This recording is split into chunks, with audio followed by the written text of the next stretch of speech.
Bismillahirrahmanirrahim. Assalamualaikum warahmatullahi wabarakatuh. Shalom, Om Swastiastu, Namo Buddhaya, Salam Kebajikan. Selamat sejahtera bagi kita semua. Puji dan syukur kita panjatkan kehadiran Allah Subhanahu wa taala karena pada pagi ini kita masih diberikan kesehatan dan kekuatan sehingga kita masih dapat menghadiri acara sosialisasi dengan tema perspektif hukum perdata mengenai pernikahan dini di masa pandemi. Sholawat serta salam semoga tetap terlimpahkan kepada junjungan kita Nabi Allah Muhammad SAW yang telah membawa dan menuntun umatnya dari zaman kegelapan jahiliyah ke zaman terang benderang yang penuh dengan cahaya Islami. Dan tentunya yang kita harapkan syafaatnya besok di yaumul akhir. Amin amin ya Allah. Baiklah, kepada rekan-rekan yang dirahmati Allah, selanjutnya akan saya berikan kepada moderator yang akan memimpin acara pada hari ini. Terima kasih kepada MC yang telah membuka acara kita pada pagi hari ini. Baiklah, hadirin yang terhormat, saya Sela Arzana selaku moderator yang akan memimpin jalannya acara pada pagi hari ini. Sebelum memasuki inti acara, izinkan saya menyampaikan susunan acara serta tata tertib berlangsungnya acara pada pagi hari ini. Susunan acara menyanyikan lagu Indonesia Raya, pembacaan doa, kata sambutan, pemaparan isi materi, sekaligus diskusi tanya-jawab. Penutup. Tata tertib, para narasumber diberikan waktu 30 menit untuk menyampaikan materinya. Para peserta diwajibkan mengaktifkan kamera.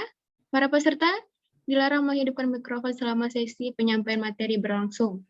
Para peserta diwajibkan untuk berpakaian sopan dan rapi. Peserta diharapkan menjaga proses webinar yang berlangsung tetap kondusif dan saling menghormati sampai acara selesai. Mikrofon dapat diaktifkan selama sesi tanya-jawab. Peserta diwajibkan membuat format nama lengkap, asal daerah, instansi, atau sekolah. Baiklah, kita masuki aja acara yang pertama, yaitu menyanyikan lagu Indonesia Raya. Hadirin yang berbahagia, mengawali acara ini, marilah bersama kita menyanyikan lagu Kebangsaan Indonesia Raya. Hadirin dimohon untuk dapat duduk dalam posisi tegak.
Baiklah, selanjutnya pembacaan doa yang akan dibacakan oleh rekan kita Rizkio. Pada Rizkio dipersilakan. Assalamualaikum warahmatullahi wabarakatuh. Selamat pagi dan salam sejahtera bagi kita semua. Sebelum memulai acara webinar hari ini, marilah kita tundukkan kepala dan hati kita sejenak untuk bermunajat sekaligus memohon ampunan kepada Allah Subhanahu wa taala. Semoga acara ini berjalan dengan baik. Alhamdulillahirabbil alamin wassalatu wassalamu ala asrofil anbiya'i wal mursalin wa ala alihi washabihi ajmain. Ya Allah, Tuhan yang Maha Rahmanu ya Rahim, Engkaulah Tuhan pemilik segala apa yang ada di langit dan di bumi, yang Maha Kuasa atas segala sesuatu. Jiwa dan raga ini hadir menyerahkan kepasrahan diri atas kehendak dan ridho-Mu. Mohon ridhoilah acara webinar yang kami laksanakan ini untuk mengharapkan rahmat dan ridho-Mu, agar kegiatan ini berjalan dengan lancar dan bermanfaat bagi kami yang hadir dan dapat memberi sumbangsih terbaik bagi bangsa dan negara ini, serta untuk pengembangan ilmu pengetahuan di negeri ini. Karenanya ya Allah, Tuhan yang agung, lancarkanlah acara kami ini. Berkahilah, penuhilah pertemuan ini dengan kebaikan dan ilmu yang bermanfaat bagi kami yang hadir. Ya Allah, Tuhan yang Maha Pemurah, bukakanlah pikiran kami, sucikan hati dan jiwa kami, agar mudah menerima dan melaksanakan sesuatu yang baik yang akan dihasilkan dari kegiatan ini. Berikanlah kepada kami buah pikir dan ide cemerlang untuk membangun bangsa dan kampus kami Universitas Maritim Raja Ali Haji. Berikanlah kami kekuatan dan kesungguhan untuk selalu berbuat baik, berkarya dan berprestasi. Rabbana taqabbal minna tawwabur rahim. Rabbana atina fid dunya hasanah wa fil rabbika rabbil izzati amma yasifun. Wa sallallahu alal mursalin walhamdulillahi rabbil alamin.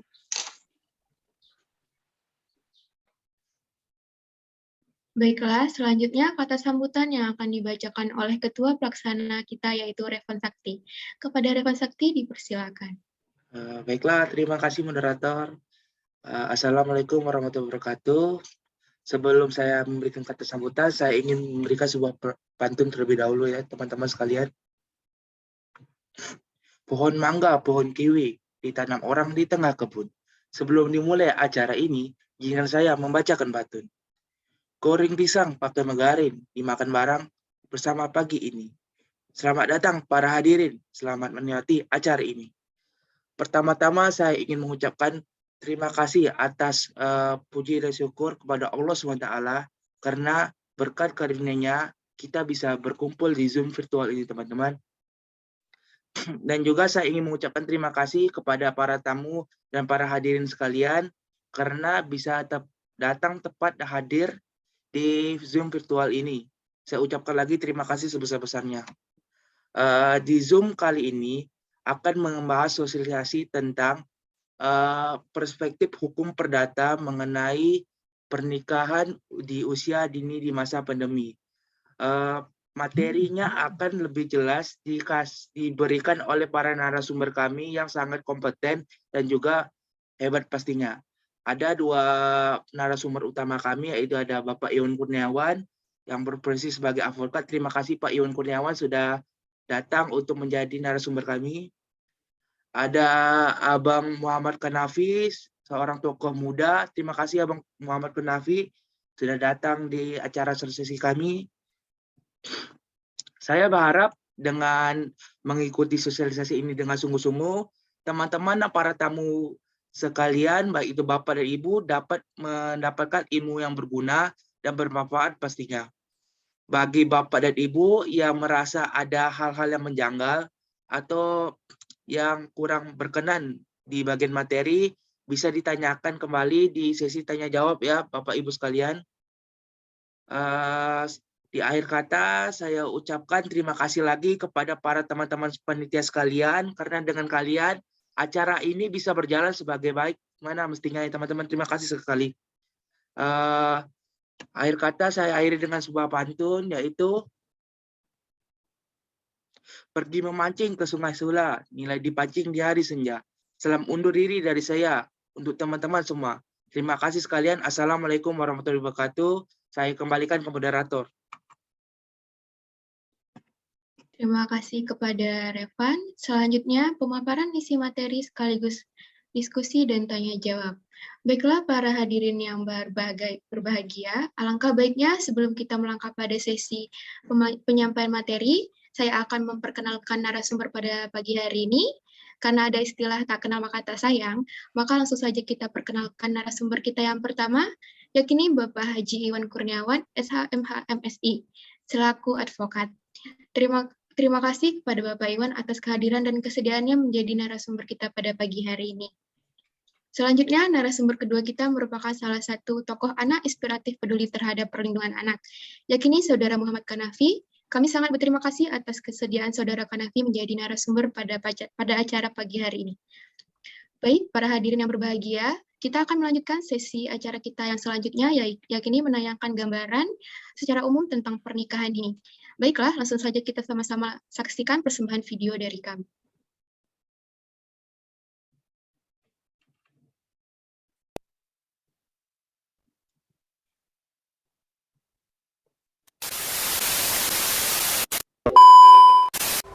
Ya, perkawinan usia dini adalah Perkawinan saya usia 14 tahun karena suka sama suka dan tidak ada paksaan apapun usia saya dan meninggal.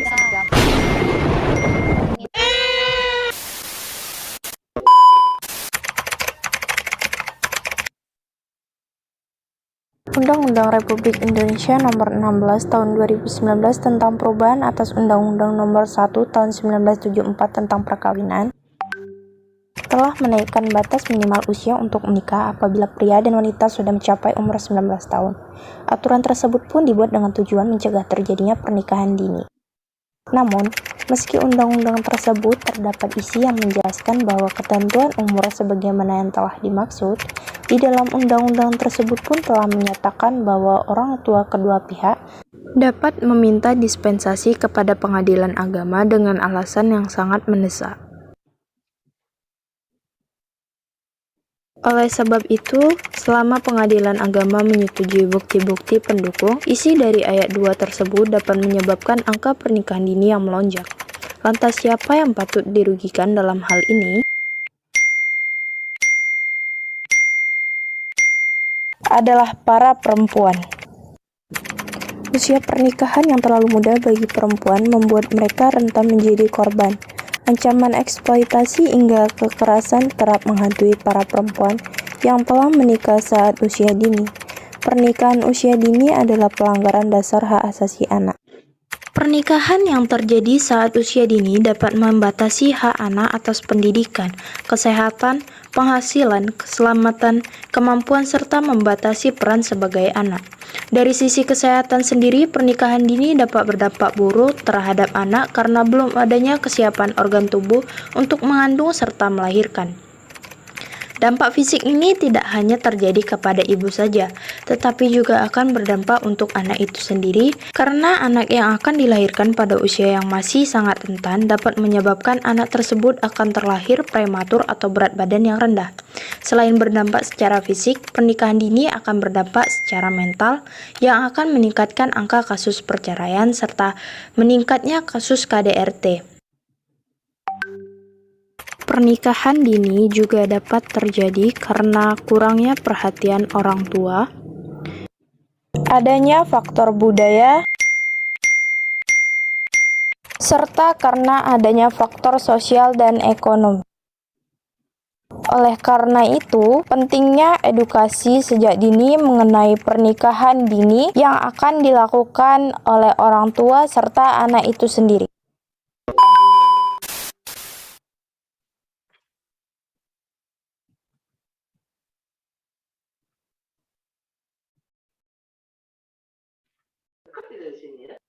Baiklah, para hadirin, izinkan saya menyampaikan sedikit kesimpulan dari video yang sama-sama telah kita saksikan. Undang-Undang Nomor 16 Tahun 2019 tentang perubahan atas Undang-Undang Nomor 1 Tahun 1974 tentang perkawinan telah menyatakan bahwa batas minimal usia pernikahan untuk laki-laki dan perempuan adalah 19 tahun. Mengenai aturan baru tersebut, terdapat isi yang menuai pro kontra karena adanya dispensasi nikah yang dapat menimbulkan maraknya pernikahan dini. Pernikahan dini dapat merugikan para perempuan, baik secara fisik maupun mental. Dampak tersebut tidak hanya terjadi kepada ibunya saja, namun juga akan berdampak pada anaknya. Maraknya pernikahan dini juga disebabkan oleh faktor ekonomi yang membuat anak harus berkorban untuk dijodohkan oleh orang tuanya. Nah, inti yang dapat saya ambil adalah pentingnya edukasi sejak dini untuk mencegah adanya pernikahan dini lagi. Baiklah, sekarang kita menuju puncak dari acara sosialisasi pada pagi hari ini, yaitu penyampaian materi yang akan dilakukan oleh narasumber kita. Baiklah, langsung saja tanpa memperpanjang waktu, saya persilakan kepada narasumber pertama kita, kepada Bapak Haji Iwan Kurniawan, SH.MA MSI, waktu dan tempat dipersilakan.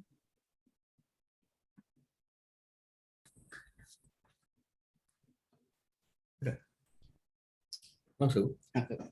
Assalamualaikum warahmatullahi wabarakatuh. Selamat pagi, salam sejahtera dan bahagia buat kita semua. Yang mana pada pagi hari ini kita diberikan kesempatan oleh Allah Subhanahu wa Ta'ala, Tuhan Yang Maha Esa, untuk dapat bertemu di ruang Zoom meeting yang diselenggarakan oleh adik-adik mahasiswa dari FISIP Universitas Maritim Raja Ali Haji. Oleh karenanya, untuk tidak memperpanjang waktu, kami langsung saja dalam memberikan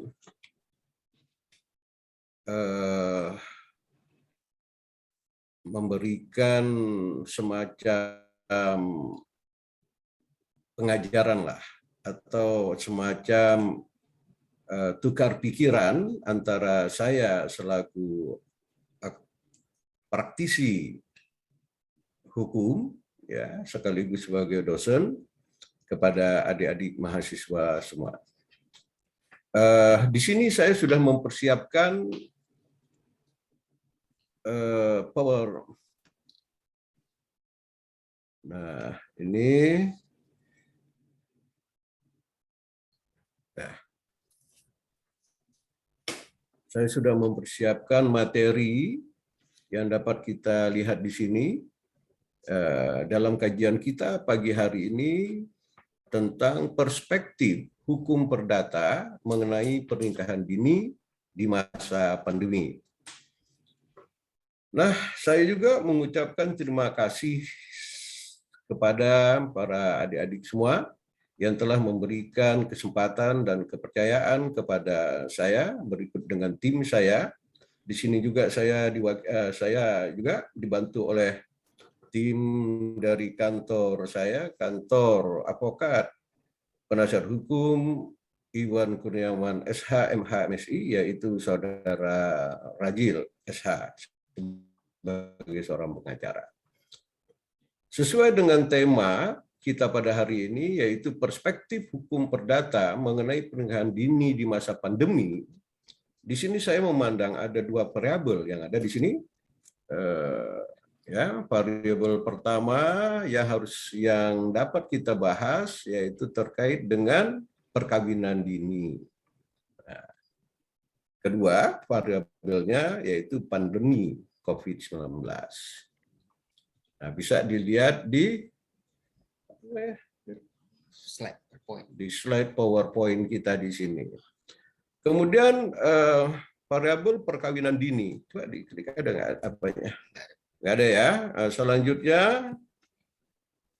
subbahasan kedua kita masuk kepada peraturan tentang perkawinan.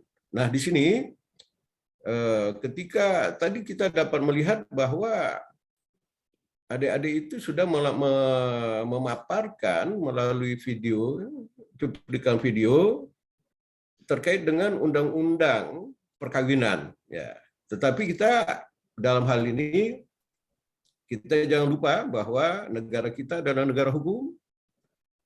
Nah, dan kita memiliki konstitusi sebagai negara hukum yang diatur dalam Undang-Undang Dasar 1945 yang sudah diamandemen. Itu menjadi dasar dari apa yang kita buat ya sebagai warga negara Indonesia. Yang mana di dalam Undang-Undang Dasar 45 pasal 28 ya. Pasal 28 huruf B itu coba dibuka ya. Pasal 28 sebagai dasarnya. Ya, udah. Nanti dilanjutkan. Kemudian peraturan juga kita mengacu kepada Undang-Undang Perkawinan dan peraturan pelaksananya. Selanjutnya ada peraturan tentang COVID-19, kemudian ada Undang Perlindungan Anak, dan ada kita mengacu juga dengan KUH Perdata. Itulah saya kira yang menjadi dasar dari pembahasan kita pada pagi hari ini. Selanjutnya,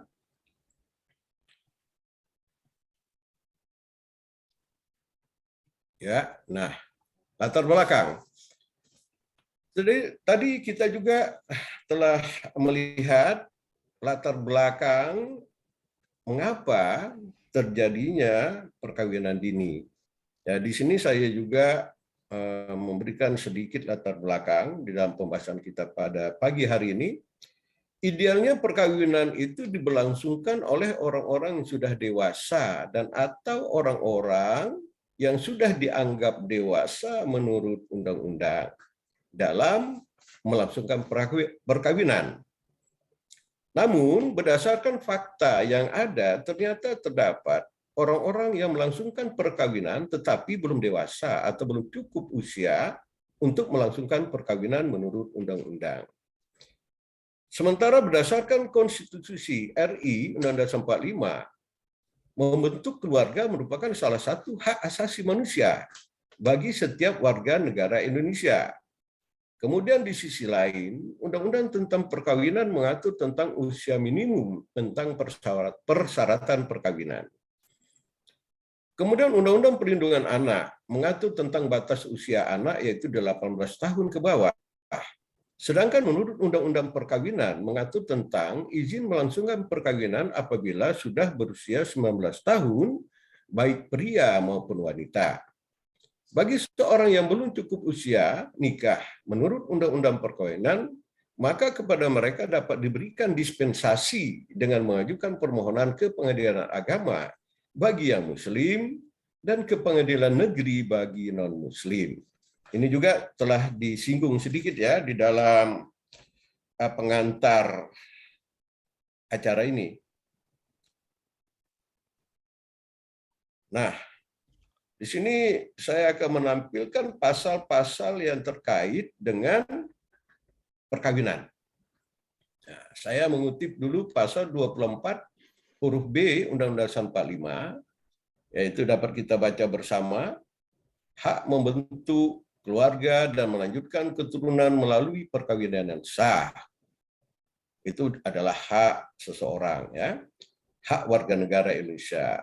Kemudian hak seseorang atas kelangsungan hidup, tumbuh, dan berkembang, serta mendapat perlindungan dari kekerasan dan diskriminasi. Itu jelas diatur di dalam konstitusi negara kita. Next. Ya. Nah, kemudian saya juga mengutip Undang-Undang Nomor 1 Tahun 1974 yang sudah diubah dengan Undang-Undang Nomor 16 Tahun 2019 tentang perkawinan, yang mana menurut pasal 7 ayat 1 dan ayat 2 sebagai berikut. Perkawinan hanya diizinkan jika pihak pria sudah mencapai umur 19 tahun dan pihak wanita sudah mencapai umur 16 tahun. Nah, aturan tersebut telah diubah dengan Undang-Undang Nomor 16 Tahun 2019 sehingga pasal 7 diubah dan berbunyi sebagai berikut. 1. Perkawinan hanya diizinkan apabila pria dan wanita sudah mencapai umur 19 tahun. Dalam hal terjadi penyimpangan terhadap ketentuan umur sebagaimana dimaksud ayat 1, orang tua pria, orang tua wanita dapat meminta dispensasi ke pengadilan dengan alasan sangat mendesak disertai bukti-bukti pendukung yang cukup. Ayat 3, pemberian dispensasi oleh pengadilan sebagaimana dimaksud pada ayat 2, wajib mendengarkan pendapat kedua belah calon mempelai yang akan melangsungkan perkawinan.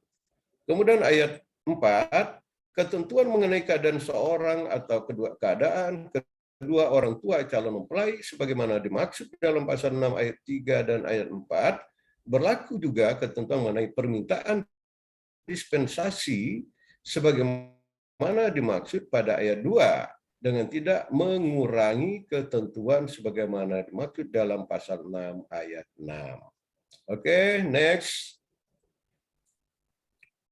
Nah, sebelum kita bahas ini lebih lanjut terkait dengan materi perkawinan dini, maka kita setidak-tidaknya harus mengetahui apa yang maksud dengan perkawinan menurut undang-undang.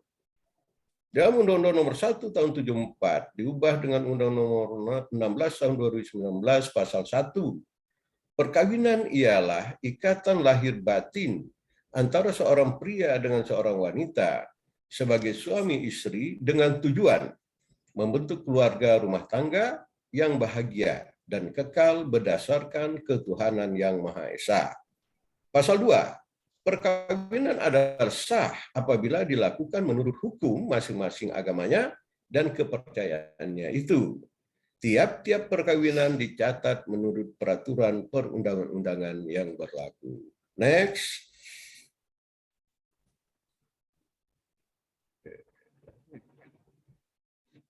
Udah definisi. Nah, undang-undang. Sesuai dengan variabel kita di atas, ya, kita juga akan memaparkan secara singkat terkait dengan Undang-Undang Perlindungan Anak. Di dalam Undang-Undang Nomor 35 Tahun 2014 tentang perubahan Undang-Undang Nomor 23 Tahun 2002 tentang Perlindungan Anak. Ya. Di sini dinyatakan di dalam pasal 26 ayat 1 sebagai berikut. Orang tua berkewajiban dan bertanggung jawab untuk A. Mengasuh, memelihara, mendidik, dan melindungi anak. B. Menumbuh kembangkan anak sesuai dengan kemampuan, bakat, dan minatnya. C. Mencegah terjadinya perkawinan pada usia anak. Nah, ini menjadi persoalan kita ini. Dalam pasal 26 ayat 1 huruf C, mencegah terjadinya perkawinan pada usia anak dan memberikan pendidikan karakter dan penanaman nilai budi pekerti pada anak. Anak menurut Undang-Undang Nomor 35 Tahun 2014 adalah anak adalah seseorang yang belum berusia 18 tahun, termasuk anak yang masih dalam kandungan. Pasal salah kegiatan untuk menjamin dan melindungi anak dan hak-haknya agar dapat hidup tumbuh, berkembang, dan berpartisipasi secara optimal sesuai dengan harkat dan martabat kemanusiaan, serta mendapat perlindungan dari kekerasan dan diskriminasi. Oke, kita next lagi. Nah, sesuai dengan variabel di atas, di sini ada kajian terkait dengan ketika pandemi. Maka kita tidak akan dapat terlepas dengan peraturan yang mengatur tentang COVID-19. Di sini saya mengutip sedikit ya terkait dengan peraturan COVID yang dapat kita jadikan acuan dalam penyelenggaraan pernikahan dini tersebut.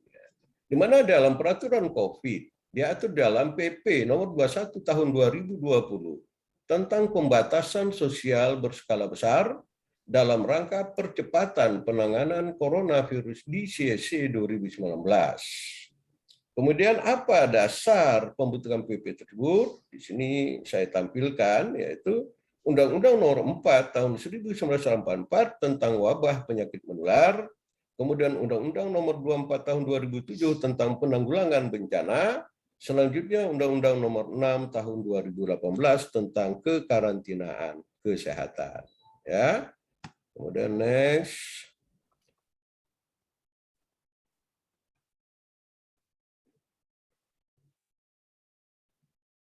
Udah. Nah, ini tadi dispensasi perkawinan. Jadi, dispensasi tentang perkawinan itu dapat di dalam prakteknya kita dapat mengacu kepada PERMA, Peraturan Mahkamah Agung RI Nomor 5 Tahun 2019.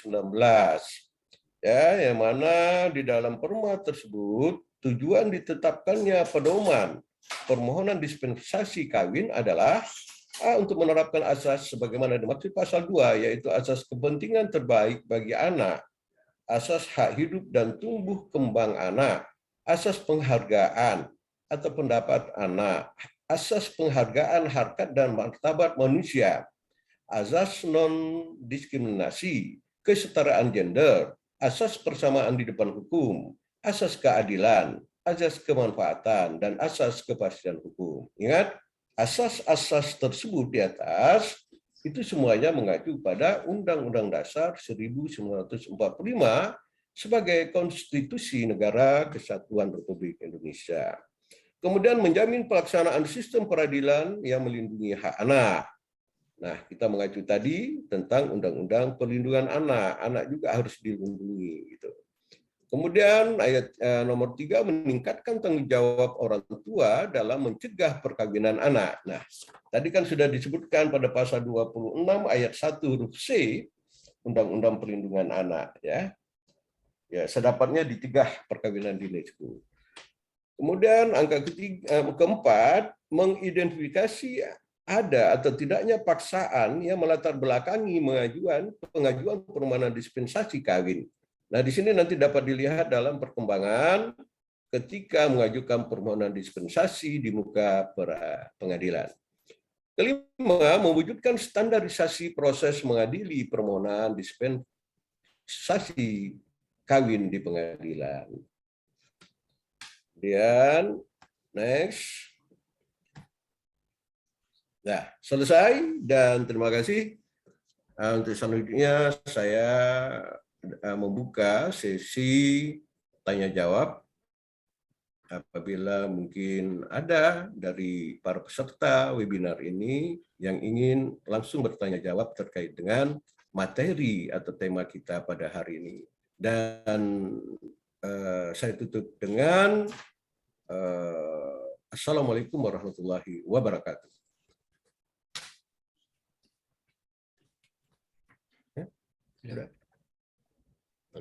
Terima kasih kepada Bapak Iwan atas penyampaian materi yang sangat luar biasa.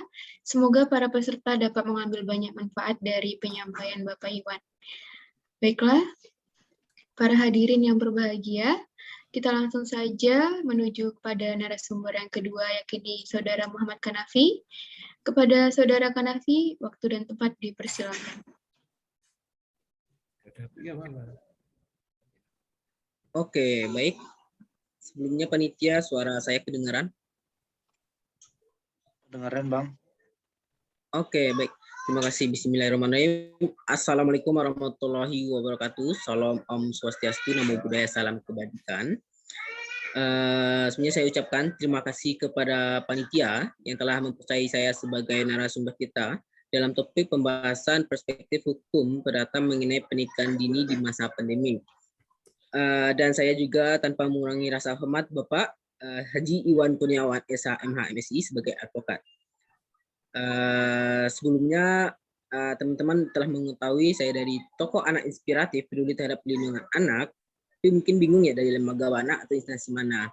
Sedikit penjelasan, Nafi juga dulu sebenarnya adalah juga mantan ketua pengurus Forum Anak Kota Padang dan juga sampai sekarang adalah juga youth advocate dari Rwandu Foundation atau Ruang Anak Dunia, dan juga fokus dalam membahas permasalahan isu-isu anak yang ada di Sumatera Barat maupun lingkupan Indonesia.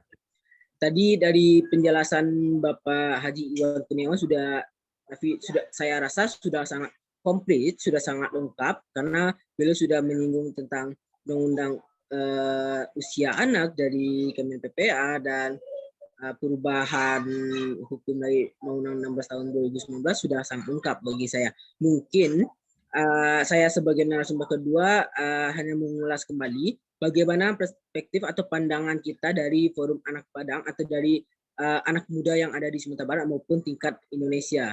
Mungkin bisa dari panitia minta tolong menampilkan PPT atau PowerPoint dari saya. Sebenarnya mohon maaf ya, tidak menggunakan laptop Bapak dan mahasiswa, teman-teman, karena ada beberapa halangan yang menggunakan laptop. Mungkin bisa panitia minta tolong tampilkan PPT dari saya.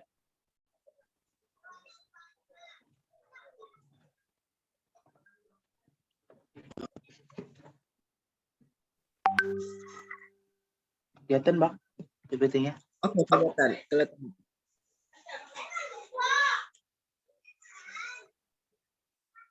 Oke, terima kasih ya. Tadi sebelumnya dari Bapak Iwan Kurniawan juga sudah menjelaskan ya pernikahan usia anak itu bagaimana, dan kita sebelumnya juga mempersamakan perspektif apa sih itu perkawinan di usia anak.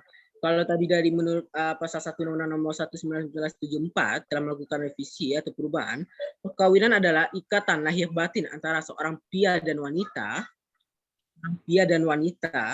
sebagaimana suami istri dengan tujuan membentuk keluarga atau rumah tangga.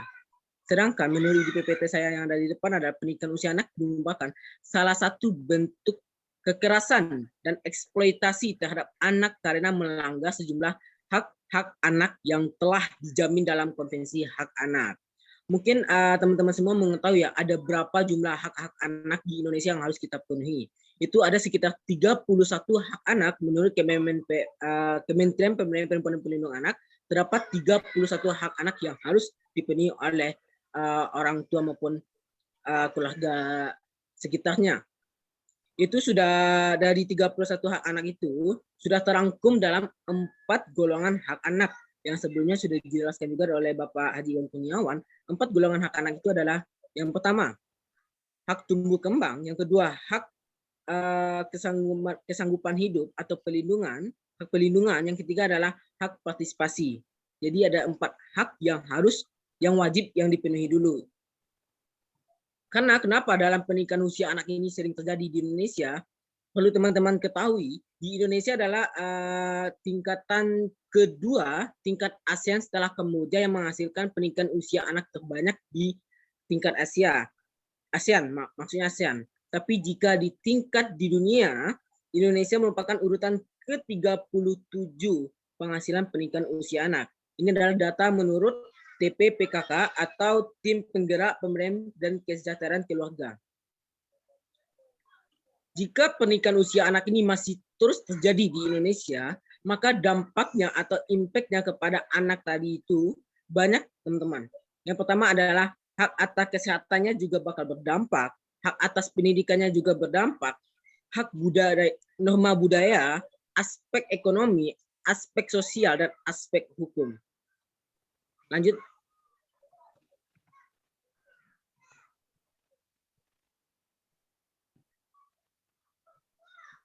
Bisa dilanjutkan slide selanjutnya.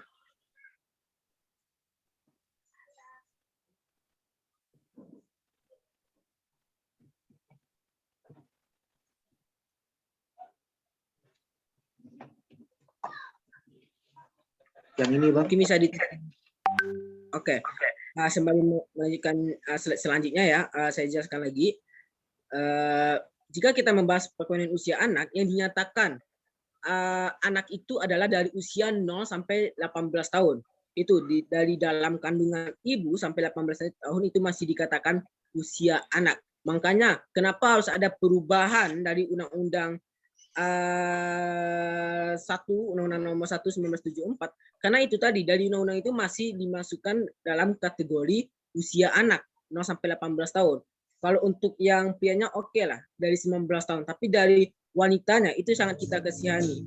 Karena dari wanita itu adalah dari usia 16 tahun. Sangat-sangat kita sayangi. Kenapa? Karena kalau wanita dari kecil telah mengalami kandungan yang besar, itu mereka belum sanggup untuk menyandangnya. Perkawinan usia anak seperti tampilan saya di depan, perkawinannya setidaknya salah satu pihak anaknya adalah masih di usia anak 18 tahun, seperti saya jelaskan tadi ya. Yang kedua, penetapan usia anak didasari kepada kesimpulan ahli bahwa individu di bawah 18 tahun tidak bisa dimintakan pertanggungjawaban penuh atas keputusan yang telah diambilnya dalam hidup.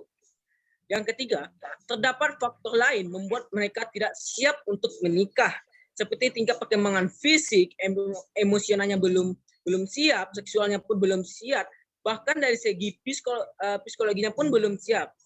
Kurangnya informasi mengenai pilihan hidup orang yang tersebut. Nah, saya yakin dari Forum Anak kami dapat mendapatkan data kenapa bisa terjadinya usia pernikahan anak. Yang pertama, kurangnya pemahaman mereka.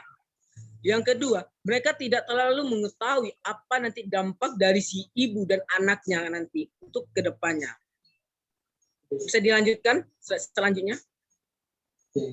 Nah, kita sekarang membahas kembali hak anak dan kewajiban orang tua dalam pasal 59A Undang-Undang 35 tahun 2014. Sebagaimana dalam pasal 28B ayat 2 Undang-Undang 1945 telah disebutkan, setiap anak berhak atas kelangsungan hidup, tumbuh, dan berkembang, serta berhak atas perlindungan dari kekerasan dan diskriminasi. Seperti dalam 4 terangkuman yang telah saya sebutkan tadi ya teman-teman, hak hidup, tumbuh kembang, perlindungan, dan partisipasi. Seperti yang bisa kita lihat di PPT di depan teman-teman, dalam pasal 13 ayat 1 Undang-Undang 23 tahun 2002, setiap anak selama dalam pengasuhan orang tua, wali, atau pihak lain manapun yang bertanggung jawab atas pengasuhan berhak mendapatkan perlindungan dari perlakuan A. Yang pertama, diskriminasi. Yang kedua, eksploitasi, baik ekonomi maupun seksual. Yang ketiga, penelantaran. Yang keempat, kekejaman, kekerasan, dan penganiayaan. Yang selanjutnya yang terakhir adalah ketidakadilan dan perlakuan salah lainnya. Karena di Indonesia ini masih itu yang banyak terjadi teman-teman semua. Bahkan itu adalah salah satu acara kami dari Ruang Anak Dunia atau Ruang Indonesia bekerja sama dengan Forum Anak agar bisa menjadi pelopor dan pelapor di masyarakat Indonesia ini. Dalam pasal 26 ayat 1 Undang-Undang 23 tahun 2002, orang tua berkewajiban dan bertanggung jawab untuk yang pertama, mengasuh, memelihara, mendidik, dan melindungi anak. Yang kedua, menumbuh kembangkan anak sesuai dengan kemampuan, bakat, dan minatnya. Yang ketiga, mencegah terjadinya perkawinan pada usia anak. Pada pasal 63 Undang-Undang ayat 1 1974, wajib ada dispensasi wajib ada dispensasi saat di PN nanti. Nah, jadi gitu teman-teman. Kita menyamakan pandangan kita dari perkawinan usia anak, apalagi di masa pandemi. Yang terakhir adalah di pasal 30 ayat 30 Undang-Undang 23 tahun 2002 menyatakan dalam hal ini orang tua wajib memiliki kewajiban terhadap dapat dilakukan tindakan pengawasan kuasa asuh orang tua dapat dicabut. Yang kedua, tindakan pengawasan terhadap orang tua atau pencabutan kuasa asuh dilakukan melalui penetapan pengadilan. Pencabutan kuasa asuh ini juga diatur dalam Undang-Undang Nomor 1 Tahun 1974 Pasal 49 jika lalai dengan kewajiban dan berlaku buruk. Nah, jadi gitu teman-teman. Karena sebelumnya di Pasal 1 Ayat 1974 telah mengalami revisi ya. Saya sudah sangat setuju itu. Tetapi dari kategori usianya masih dikatakan kalau menurut saya itu masih belum cukup matang di usia 19 tahun. Mungkin ada beberapa anak muda yang telah mampu atau matang dalam membangun rumah tangga yang baik. Lanjut selanjutnya. Nah, sekarang ini Bapak, Ibu, dan teman-teman semua, jika perkawinan usia anak ini terus berlangsung di negara kita, maka dampaknya sangat luar biasa bagi ibu dan si anak nanti untuk kedepannya. Yang pertama adalah dampak perkawinan anak. Itu ada 4 tadi ya Bapak, Ibu semua. Dari segi pendidikan, kesehatan, ekonomi. Jika pendidikan, itu si ibu akan mengalami putus sekolah. Jika si ibu mengalami putus sekolah, otomatis semua harapannya, semua impiannya, semua cita-citanya akan pupus begitu saja. Dari segi kesehatan, ibu dan si anak juga mengalami dampaknya, teman-teman, Bapak Ibu sekalian. Yang pertama, jika si ibu akan mengalami kontraksi yang sangat luar biasa, mengalami peningkatan angka kematian di Indonesia juga semakin tinggi. Jika si anak tentunya akan berdampak. Yang pertama adalah mengalami stunting. Yang kedua adalah ABK atau anak kebutuhan khusus. Yang ketiga adalah BBLR. Jadi, jika anak tidak mendapatkan dampingan yang cukup dari orang tua, maka itu tadi dampaknya Bapak, Ibu, dan teman. Terus dari ekonomi. Dari orang tua, segi ekonominya juga belum mampan, belum cukup. Bisa dikatakan masih kategori belum siap untuk menghadapi keluarga yang harmonis atau yang baik. Karena itu tadi, mereka belum siap, mereka belum dikasih pembekalan atau pemahaman yang baik bagaimana menjadi keluarga yang baik sebenarnya. Nah, faktor yang sangat menjadi permasalahan di Indonesia yang mengalami peningkatan tinggi itu adalah KDRT, teman-teman. KDRT di tingkat Indonesia juga semakin meningkat atau kekerasan dalam rumah tangga. Kesehatan mental si anak pun juga bakal berdampak untuk si anak maupun si ibu.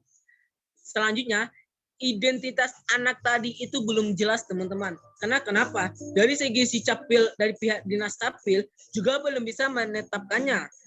Jika masih melakukan perkawinan usia anaknya, tapi kalau sudah di atas 19 tahun, oke, alhamdulillah masih bisa melakukan pengurusan identitas anak. Terus pola asuh salah ke anak, teman-teman, Bapak Ibu sekalian. Lanjut.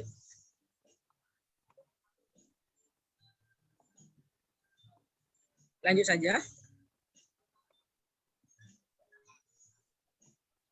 Nah, tadi kita membahas dari perspektif tingkat nasional ya, Indonesia ya. Sekarang kita membahas dari terminologi internasional.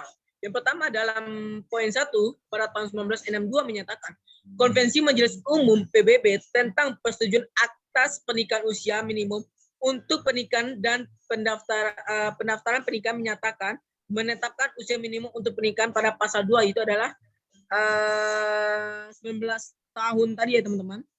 Kalau untuk yang pria, tapi kalau untuk wanita adalah 16 tahun tadi. Yang kedua, pada tahun 1979, Konvensi Majelis Umum PBB tentang penghapusan semua bentuk diskriminasi terhadap perempuan, pelarangan pertunangan dan pernikahan anak dalam pasal 16 ayat 2. Yang ketiga, pada tahun 1989, KHA atau Konvensi Hak Anak dari usia 0 sampai 18 tahun itu adalah hasil dari Konvensi Hak Anak ya teman-teman. Tidak secara khusus menyebutkan pernikahan anak, tetapi KHA memang menyatakan dalam pasal 24 ayat 3 bahwa semua langkah yang layak harus diambil untuk menghapuskan praktik-praktik tradisional yang merugikan kesehatan anak-anak dan merujuk hak-hak positif lain yang terkait dengan pernikahan anak seperti hak atas kebebasan pendapat, pendidikan, pelindungan, partisipasi, dan 31 hak anak lainnya.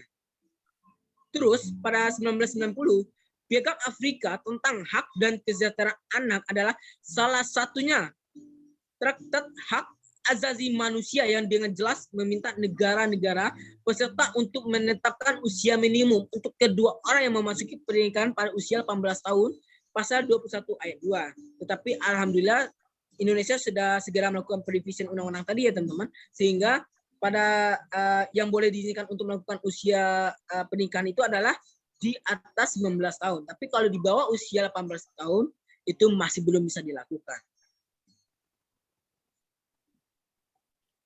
Terus lanjut, perkawinan anak harus dipandang sebagai pernikahan paksa, teman-teman. Karena kenapa? Anak-anak dianggap tidak mampu memberikan persetujuan penuh dan bebas. Yang selanjutnya, perkawinan anak pintu masuk menuju jalan kekerasan dan eksploitasi seksual. Bisa dikatakan ya di Indonesia masih tinggi dalam segi kekerasan dan eksploitasi seksual. Selanjutnya, dalam peristiwa perkawinan anak juga sering dipertukarkan dengan imbalan barang atau uang dan mendapatkan keuntungan lainnya. Contohnya seperti ini teman-teman.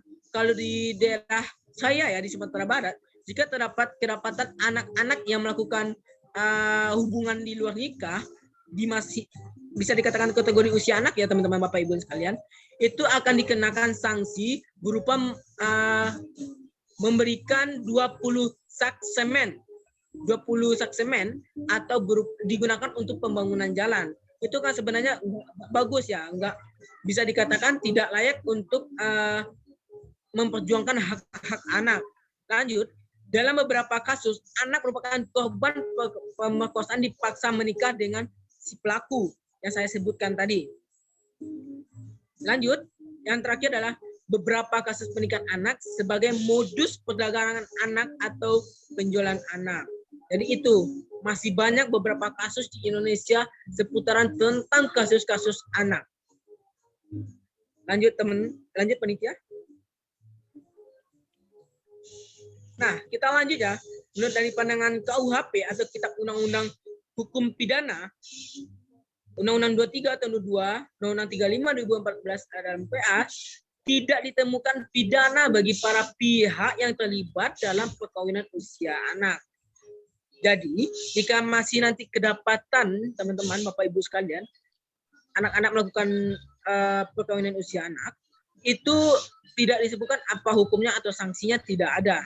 Tetapi anak tadi bakal diarahkan atau diberikan pemahaman kepada lembaga yang telah disiapkan oleh pemerintah kita. Seperti apa lembaganya? Itu adalah DP3AP2KB atau Dewan Perwakilan Pemberdayaan Perempuan dan Perlindungan Anak telah menyiapkan yang namanya adalah Puspaga atau Pusat Pelatihan Keluarga. Di situ anak-anak bisa juga nanti dibina bagaimana nanti menjalani pola asuh yang bagus, pola asuh hak anak. Dari segi psikologi juga telah disediakan karena sudah dipersiapkan oleh pemerintah kita di 12 provinsi yang ada di Indonesia Puspaga tersebut teman-teman Bapak Ibu sekalian. Lanjut.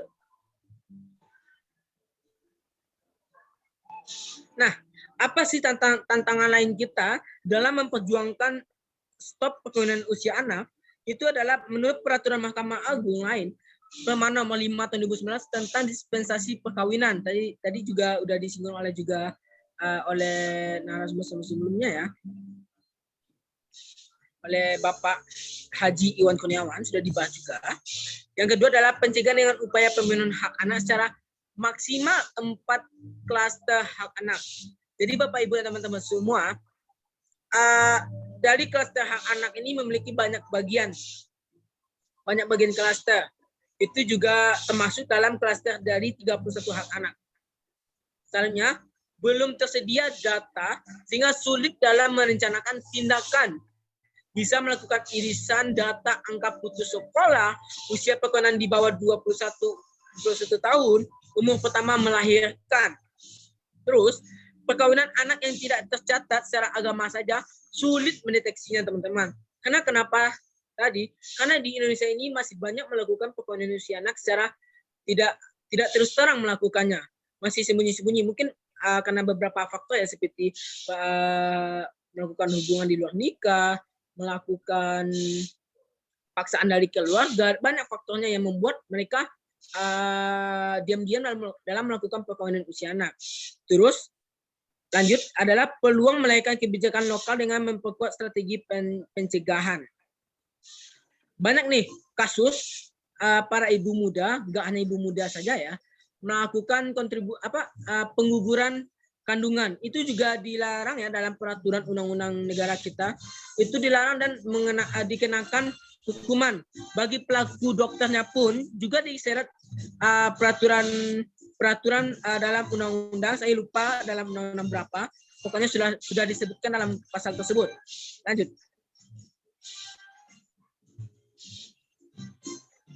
Mungkin itu saja dari saya, Bapak, Ibu, dan teman-teman semua. Mungkin dari saya berharap dengan adanya webinar ini sudah membuka pandangan para mahasiswa maupun masyarakat luasnya agar bisa kita menjadi pelopor dan pelapor di lingkungan masyarakat sekitar kita. Karena saya sangat miris teman-teman Bapak Ibu sekalian. Pemahaman masyarakat di Indonesia ini masih kurang, terutama di daerah pelosok ya, yang akses pendidikannya masih kurang. Jadi saya berharap dengan adanya mahasiswa dari Universitas Maritim Raja Ali Haji, saya sangat apresiasi dengan kegiatan webinar ini.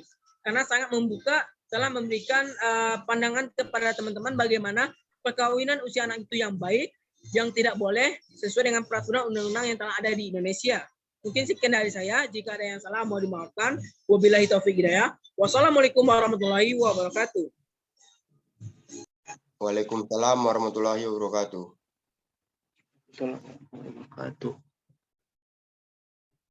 Baik, terima kasih kepada Saudara Kanafi atas penyampaian materi yang luar biasa menarik. Diharapkan peserta nantinya dapat mengambil manfaat sebanyak-banyaknya yang telah disampaikan oleh para narasumber luar biasa kita ini. Kini tiba saatnya kita memasuki sesi tanya jawab dengan ketentuan sebagai berikut. Peserta yang ingin bertanya dipersilakan menyebutkan identitasnya terlebih dahulu. Pertanyaan diajukan secara singkat, padat, dan jelas. Baik, langsung saja kita mulai sesi diskusi ini. Saya persilakan kepada para hadirin untuk bertanya.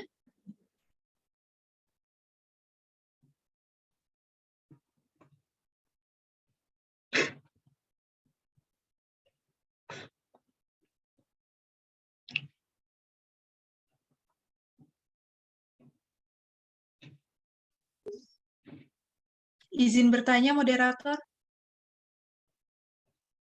Baik, langsung saja, Lisa. Baik, sebelumnya terima kasih atas kesempatannya. Perkenalkan, saya Lisa Ira dari Program Studi Ilmu Hukum Universitas Maritim Raja Ali Haji. Jadi, pertanyaan saya adalah, bagaimana jika pernikahan dini ini dilakukan karena tuntutan budaya atau adat istiadat? Apakah hal ini bisa dituntut dengan Undang-Undang Nomor 1 Tahun 1974 yang telah menyatakan bahwa batas usia menikah adalah 19 tahun? Terima kasih.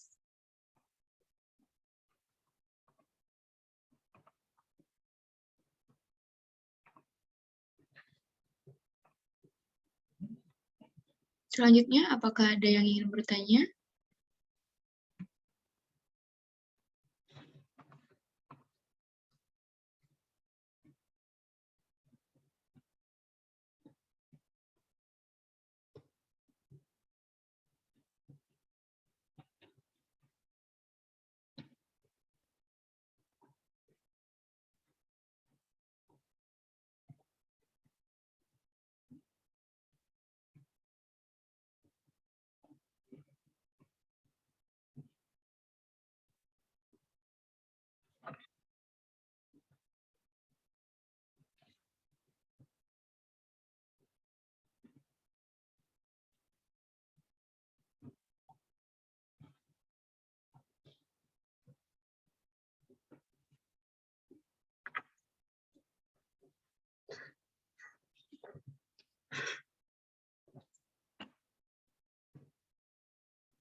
Izin bertanya, moderator. Boleh, sudah. Lanjut saja. Izin bertanya, moderator. Ya, boleh. Lanjut saja, Zulfani. Oke, sebelumnya saya perkenalkan, nama saya Zulfani dari kantor Kades Batu Kacang. Ini bertanya, kan biasanya dalam hubungan seorang dewasa itu dan perkawinan itu sering terjadi keteledoran antara orang dewasa, sering terjadinya hamil di luar nikah.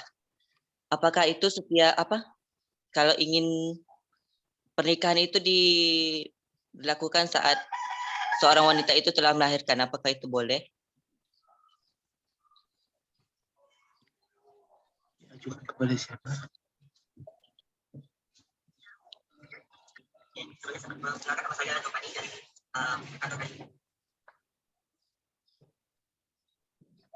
Baik, itu saja pertanyaannya, Zulfani. Iya. Baik, terima kasih. Apakah ada yang ingin bertanya lagi? Izin bertanya.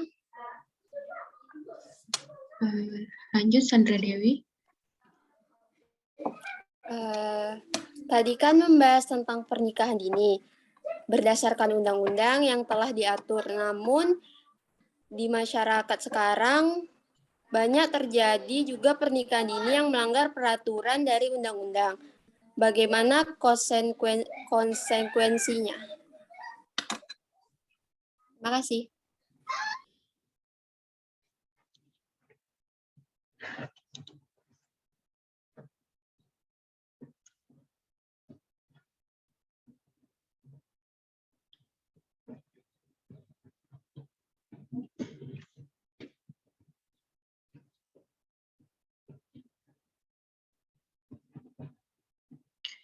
Baik,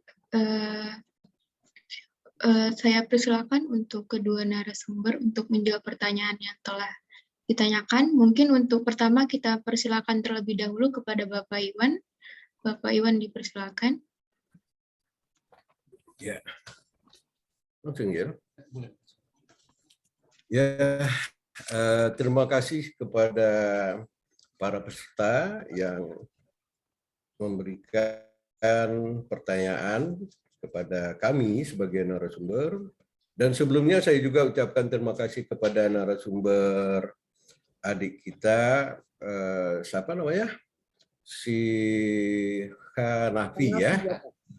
Ya Hanafi. Ya, terima kasih ya adik Hanafi ya. Iya, benar, Bu. Ya. Yang telah memberikan tambahan materi yang belum saya sampaikan di dalam PowerPoint saya tadi. Nah, saya di sini kita mendapatkan lebih kurang ada 3 pertanyaan langsung ditambah dengan 1 penanya melalui tulisan yaitu Advokat Nirwansah. Untuk itu saya berterima kasih kepada para penanya yang telah berpartisipasi langsung ya di dalam acara webinar ini. Kepada pertanyaan pertama yang mungkin saya bisa menjawab, yaitu dari saudari Lisa ya, dari saudara Lisa yang pada pokoknya menanyakan pernikahan berdasarkan kebudayaan dan agama. Nah, apakah ada sanksinya?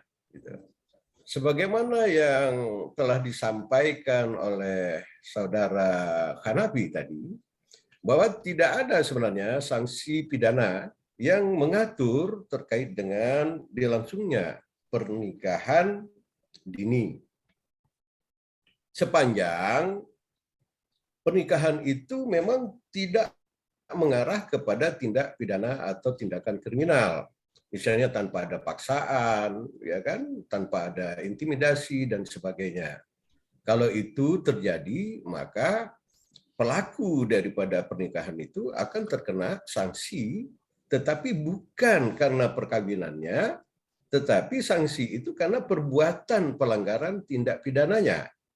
Misalnya dengan paksaan, dengan kekerasan gitu. Kalau dilakukan secara suka sama suka, ya kan, dan disetujui oleh para calon pengantin dan orang tuanya, meskipun mereka belum berusia cukup untuk melakukan pernikahan, maka tidak ada sanksi hukum pidana di situ.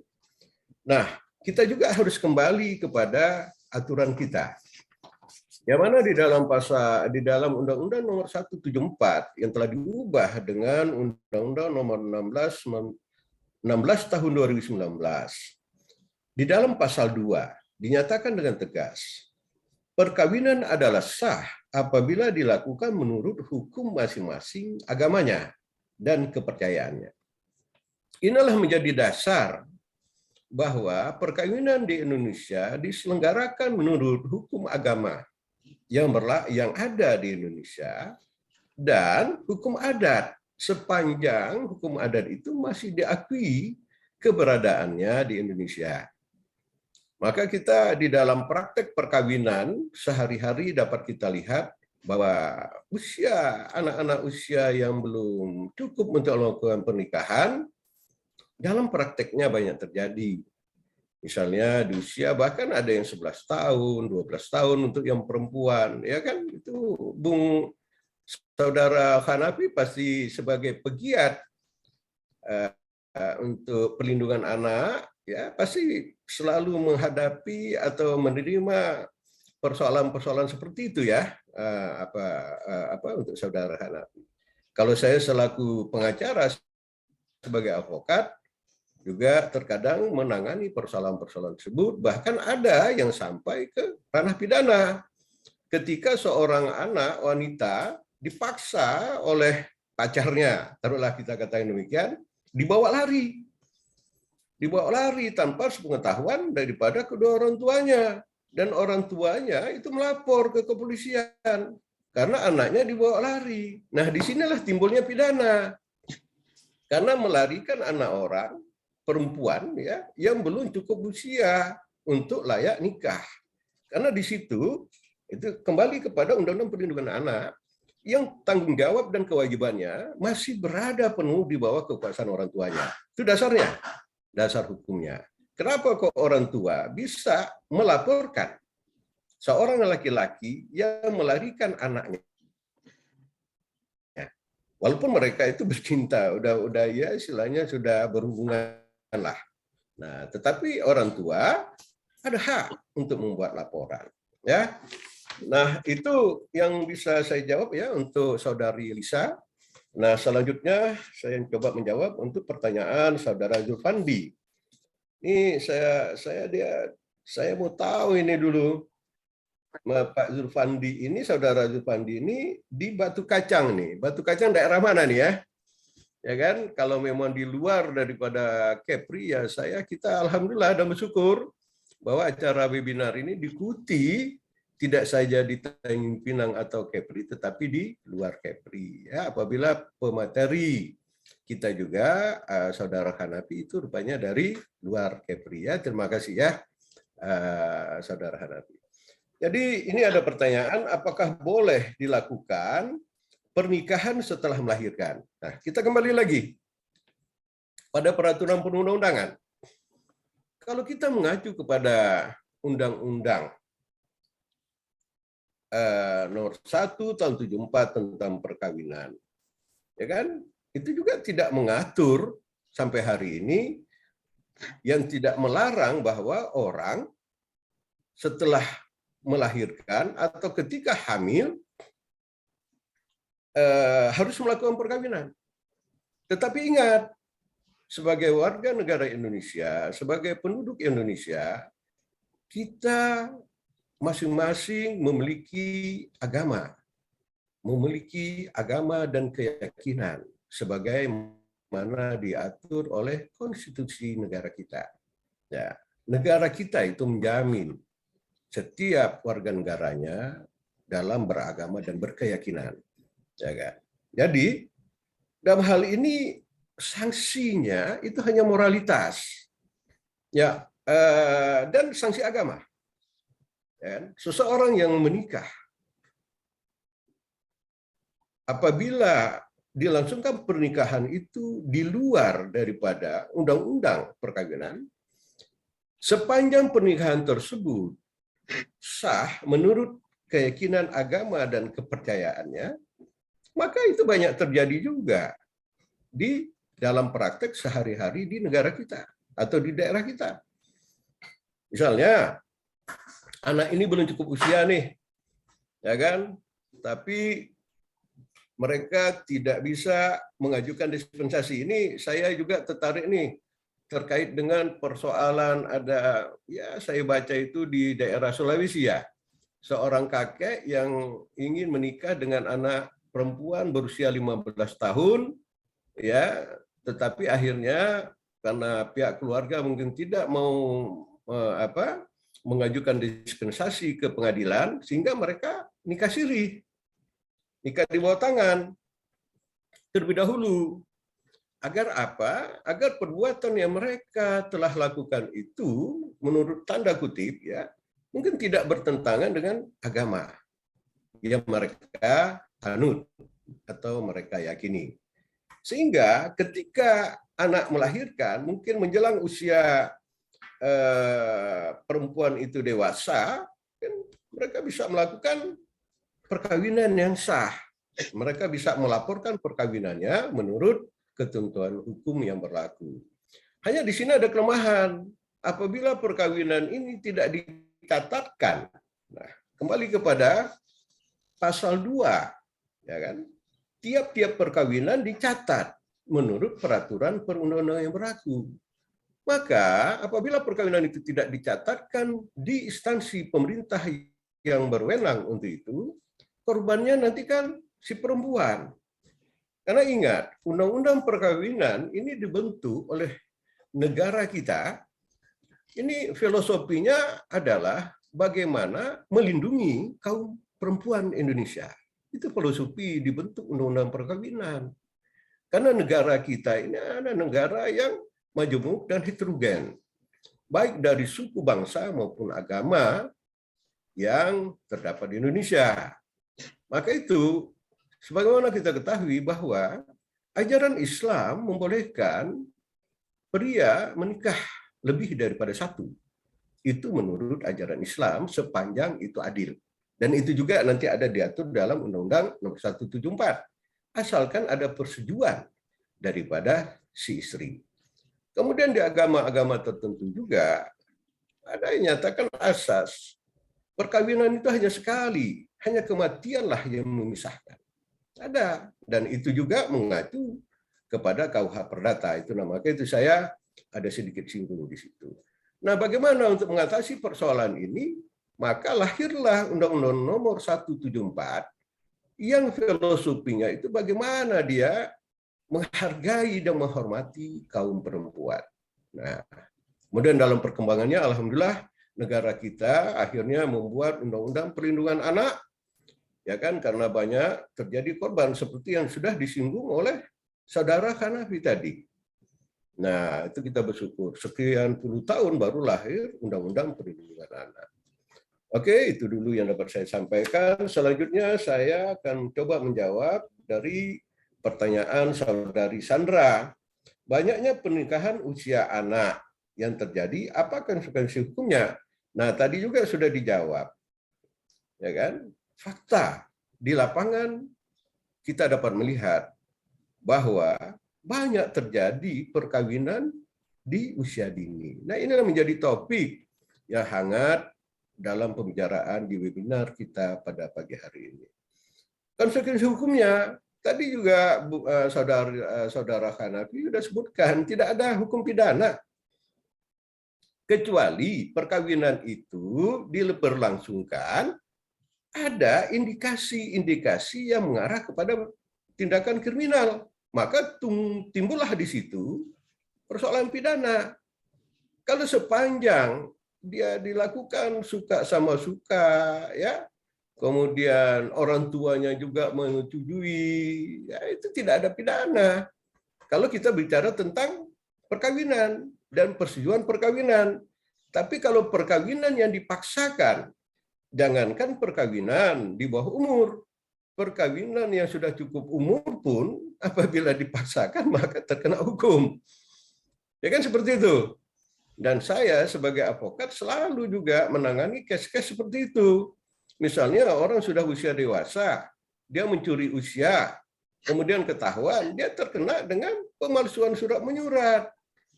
Nah, karena dia membuat pemalsuan identitas di situ.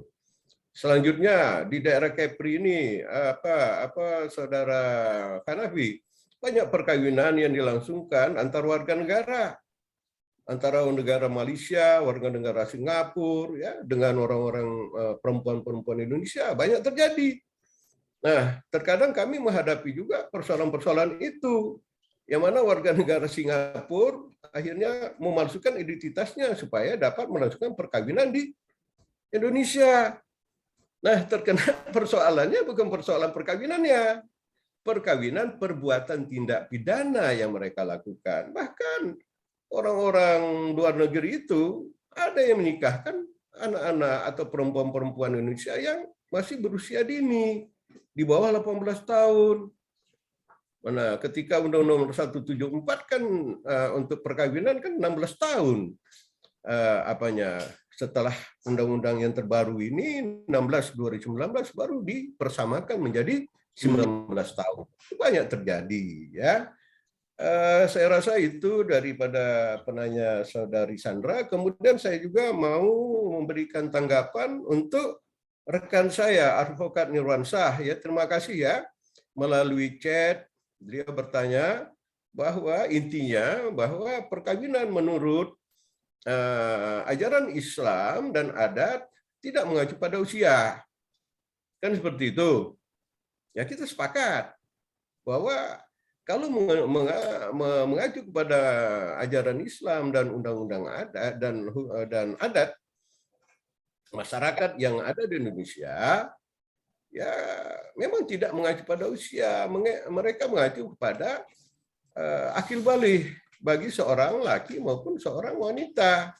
Seorang wanita yang sudah akil baligh itu dapat melangsungkan perkawinan. Akil baligh ini bervariasi bagi setiap wanita. Nanti kita coba bertanya dengan adik-adik kita, ya kan? Yang wanita. Ada akil baligh di usia 11 tahun. Dan ada akil baligh juga baru terjadi di usia 12 atau 13 tahun. Bahkan ada seorang wanita yang akil balighnya timbul di usia 14 tahun. Ini masalahnya masalah psikologi, masalah gen dan sebagainya. Nah, itu kalau kita mengacu kepada karena itu sifatnya variasi, alangkah lebih baik. Dan sebagaimana yang Saudara Hanafi katakan, bahwa banyak pertimbangan-pertimbangan kenapa Undang-Undang Perkawinan menetapkan usia. Tidak mengacu kepada akil baligh.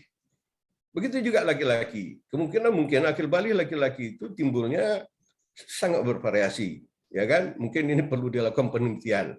Mungkin si A akil balighnya dari seorang laki bisa 10 tahun, 11 tahun, 12, begitu juga wanita. Ini hal yang menarik juga sebenarnya untuk dilakukan penelitian, ya. Bung Hanafi ya dengan peserta ya. Nah, saya rasa kemudian saudara rekan kita, Saudara Nirwansyah juga menanyakan tanggung jawab. Jadi dia katakan lebih baik untuk dinikahkan. Ya, kita sepakat.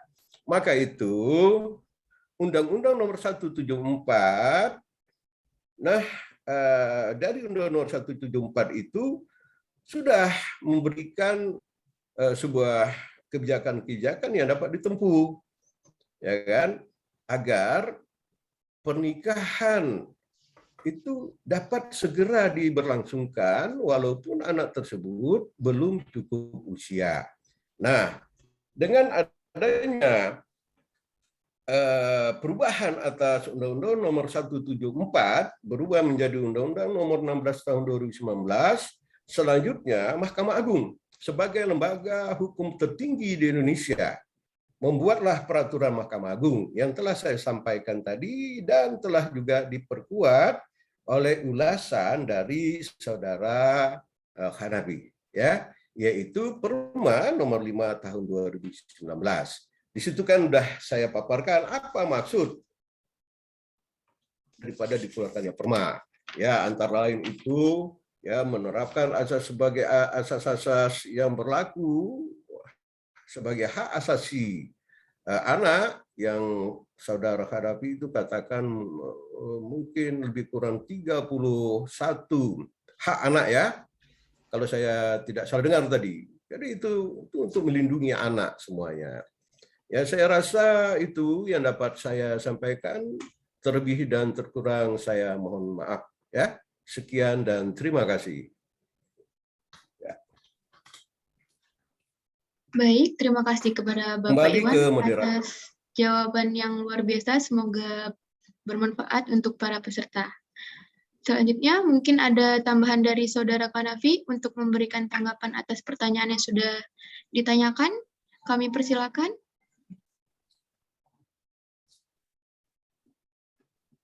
Oke, baik. Terima kasih moderator. Tadi pernyataan dari Bapak Haji tadi sangat luar biasa dan benar. Tapi sebelumnya saya ucapkan mohon maaf sekali, di dekat rumah saya ada pesta kondangan, jadi ada suara tambahan. Mohon maaf ya teman.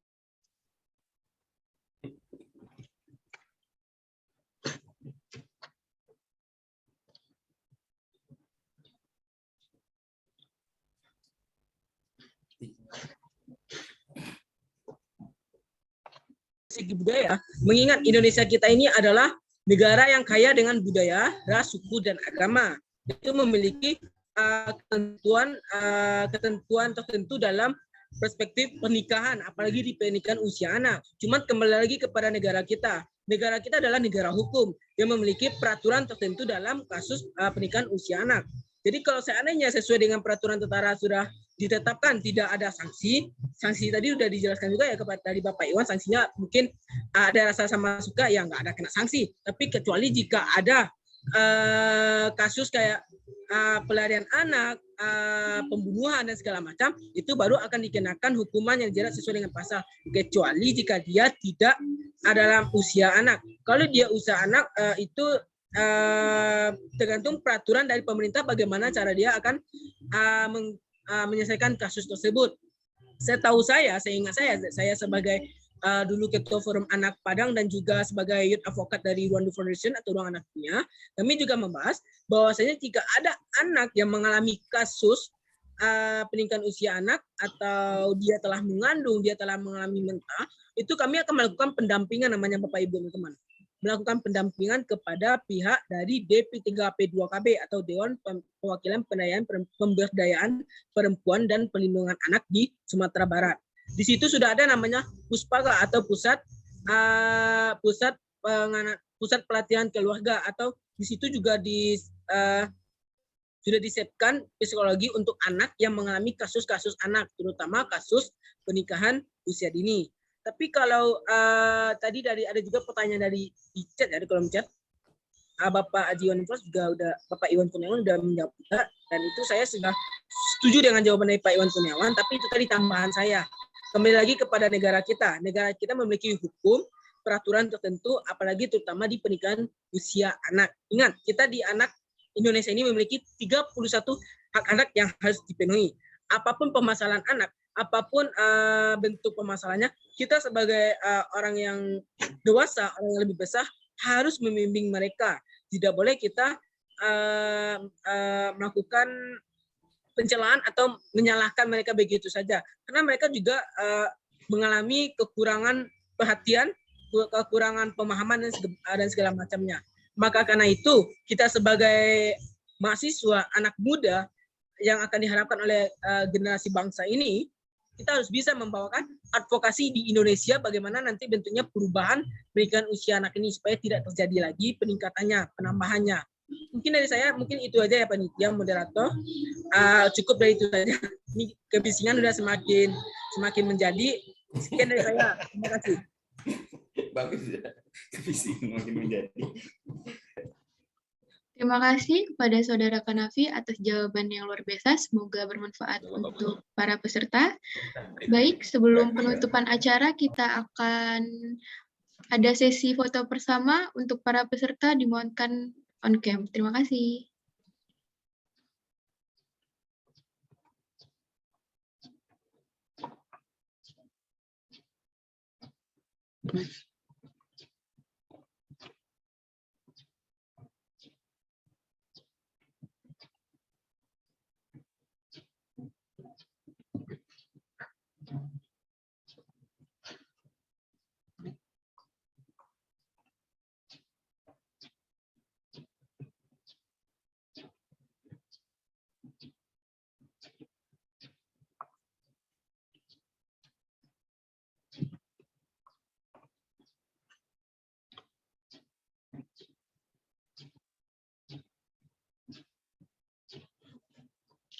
Baik, hadirin sekalian, demikianlah acara seminar kali ini yang membahas perspektif hukum perdata mengenai pernikahan dini.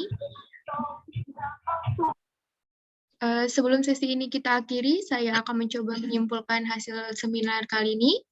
Pernikahan dini adalah pernikahan yang dilakukan oleh pasangan sebelum mencapai usia 18 tahun.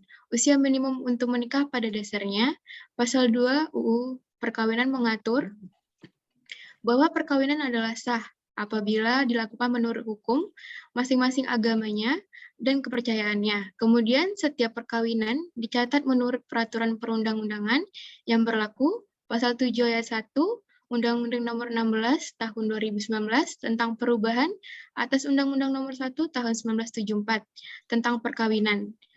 Undang-Undang 16 Tahun 2019 mengatur bahwa perkawinan hanya diizinkan jika pihak pria dan wanita sudah mencapai umur 19 tahun. Dispensasi umur kawin meski pada dasarnya tidak diperbolehkan berdasarkan Pasal 7 ayat 2 Undang-Undang Nomor 16 Tahun 2019 masih dimungkinkan adanya penyimpangan terhadap ketentuan umur 19 tahun tersebut, yaitu dengan cara orang tua pihak pria dan wanita meminta dispensasi kepada pengadilan dengan alasan sangat mendesak disertai bukti-bukti pendukung yang cukup. Untuk mencegah terjadinya hal-hal yang tidak diinginkan, ada baiknya dan calon mempelai dan orang tuanya memahami terlebih dahulu bagaimana pandangan psikologi terhadap pernikahan dini. Baik, para hadirin sekalian, sekali lagi kami mengucapkan terima kasih kepada para pemateri dan juga seluruh hadirin yang telah berpartisipasi dalam kegiatan seminar kali ini. Akhir kata, saya selaku moderator pamit undur diri, semoga kita dapat bertemu kembali dalam seminar lainnya. Terima kasih, wabillahi taufiq wal hidayah. Wassalamualaikum. Waalaikumsalam warahmatullahi wabarakatuh.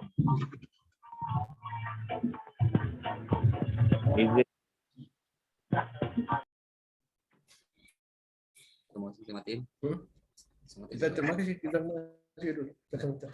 Ya, terima kasih kepada panitia dan saya berharap acara-acara seperti ini ya saya nilai bermanfaat baik buat kita dan adik-adik mahasiswa maupun masyarakat pada umumnya. Untuk itu saya apresiasi kegiatan yang telah dilakukan oleh adik-adik kita semua. Dan akhirnya saya ucapkan terima kasih. Assalamualaikum warahmatullahi wabarakatuh. Waalaikumsalam warahmatullahi wabarakatuh. Warahmatullahi wabarakatuh.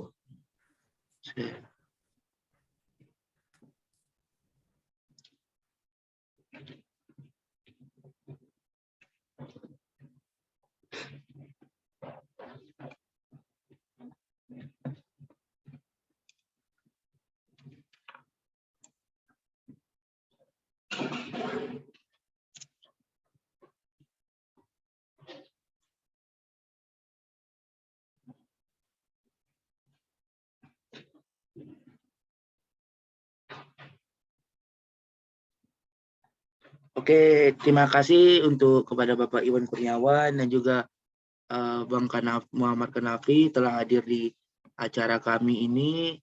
Saya sebagai perwakilan dari panitia mengucapkan terima kasih banyak pada baik itu peserta, narasumber maupun yang lainnya karena telah bersedia datang mengikuti acara sosialisasi pengabdian masyarakat di Zoom virtual ini pada pagi hari ini. Terima kasih ya semuanya.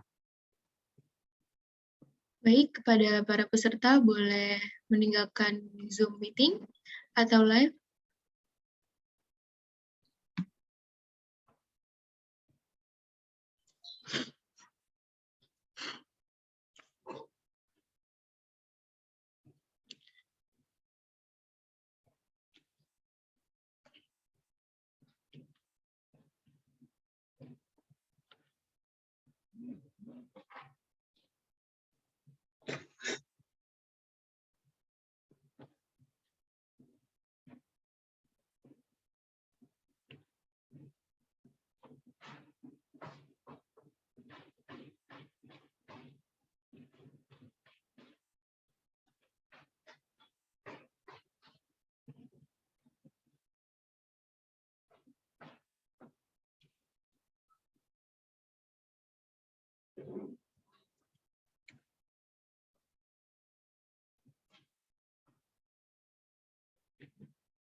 Apa nih?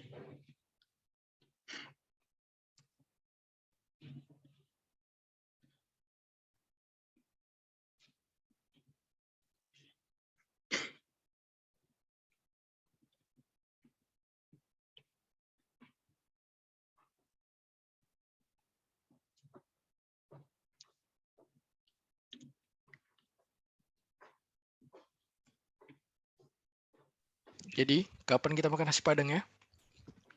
Nasi Padang. Tiba-tiba nasi Padang. Kapan makan nasi Padang kita?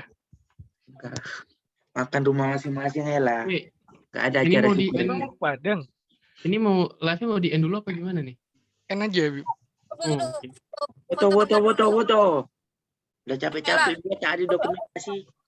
On cam loh. On cam semuanya. Lomba pantun dulu, Paul. Bawa makan rentan. Ada. Terima kasih teman-teman. Apa lah boleh. Rika on cam. Keluarkan senyuman kalian ya. Oke.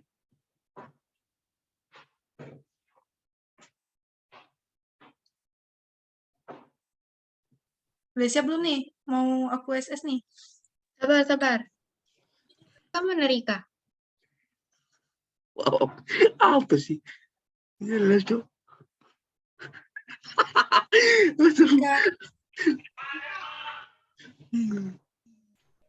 Lanjut apa gimana nih? Atau masih mau nunggu Rika ya? Rika tidur dulu. Rika kemana? Kayaknya kalau 01-an ya. Trianda Itu tes siapa yang tes tuh? Habib. Oh, Habib. Iya. Trianda on cam Trianda. Dua device itu. Suainur. Yep. Dua device ya. Oke ya, aku SS ya. 1, 2, 3. Sekali lagi ya. Ulang apa enggak nih? Ulang. Apa? Udah SS. Mau ulang ya? Ulang. Salah. Formal dulu, nanti nggak formal ya. Ya, formal. Oke, udah. Ganti gaya. Gimana aku mau screenshotnya?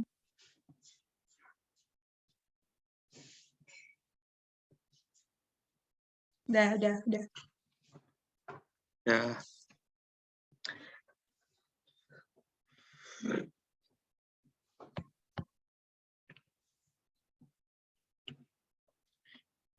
Siapa end kan meeting nih? Nih, live aja nih.